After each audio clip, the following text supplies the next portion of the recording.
আজ আমি সাবু আর কিছুটা গ্রেট করে নেওয়া গাজর দিয়ে যে রেসিপিটা শেয়ার করব, সেটা বাচ্চাদের টিফিনই হোক বা স্ন্যাক্স হিসাবে বা যে কোনো উপোস নিরামিষের দিনে কিন্তু এই রেসিপিটা চটজলদি বানিয়ে খেতে পারেন। খেতে লাগবে দুর্দান্ত। নমস্কার বন্ধুরা, শ্বশুর বৌমা রান্নাঘর অ্যান্ড ব্লগ চ্যানেলে সকলকে স্বাগত। তাহলে রেসিপিটা দেখে নেওয়া যাক। সবার প্রথমে এইখানে দুটো গাজরের খোসা ছাড়িয়ে তারপরে গ্রেটারে গ্রেট করে নিচ্ছি। এখানে নিয়েছি বড় দানার সাবু, আপনারা চাইলে ছোট দানার সাবু দিয়েও করতে পারেন।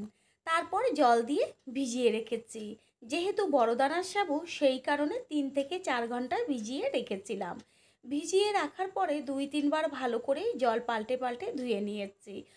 তারপর সাবুর থেকে জল ঝরিয়ে রেখেছি, কোনো রকম যেন সাবুতে জল না থাকে। আর সাবুটা কিন্তু একদম নরম হয়ে গেছে। এবার এর মধ্যে যে দুটো গাজর গ্রেট করে রেখেছিলাম, সেই গ্রেট করে নেওয়া গাজর দিয়ে দিলাম। দেব পেস্ট করে নেওয়া আদা, এইখানে 2 চা চামচ আদার পেস্ট আছে। দেব ঝালের জন্য কাঁচা পাকা লঙ্কা আর বেশ কিছুটা কুচিয়ে নেওয়া ধনেপাতা।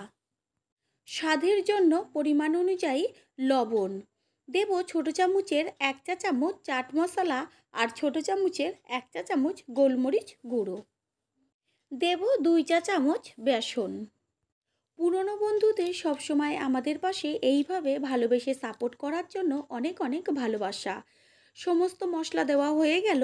এইবার ভালো করে মেখে নেব। জলের কিন্তু কোনো রকম প্রয়োজন নেই। আর এইখানে যদি আপনারা কেউ পেঁয়াজ কুচি বা রসুনের পেস্ট দিতে চান, অবশ্যই দিতে পারেন। তবে আমি সম্পূর্ণ নিরামিষ তৈরি করব। ভালো করে মেখে নেওয়া হয়ে গেল। এবার গ্যাসের ওভেনে একটা তাওয়া বসিয়ে তারপর তাওয়াটা গরম করে নিয়ে দিয়ে দিচ্ছি 1 চা চামচ ঘি। যেহেতু এটা ননস্টিকের তাওয়া, সেই কারণে কিন্তু বেশি একদমই দেওয়ার প্রয়োজন নেই। এই 1 চামচ ঘি কিন্তু অনেক বেশি, আর একদমই কিন্তু ঘি টানবে না। ঘি গরম হয়ে গেলে তারপরে বেশ কিছুটা সাবুর অংশ হাতের মধ্যে নিয়ে প্রথমে গোল করে তারপরে আঙুল দিয়ে চ্যাপ্টা করে টিকিয়ার মতন তৈরি করে নিতে হবে।